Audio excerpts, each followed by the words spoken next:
How to change language in Fortnite. So hey guys, welcome to this tutorial. In this tutorial, I'll guide you through the exact steps on how you can change the application language in Fortnite.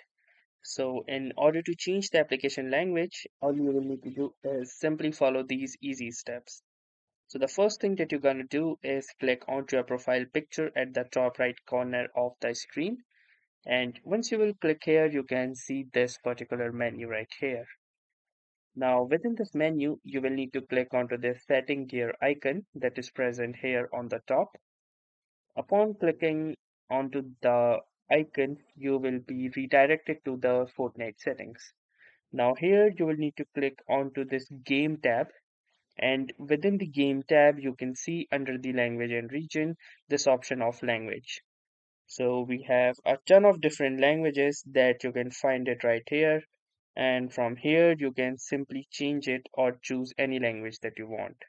So let's say I'm keeping it to English only, and then I can click onto this apply button, and upon doing this I can simply confirm.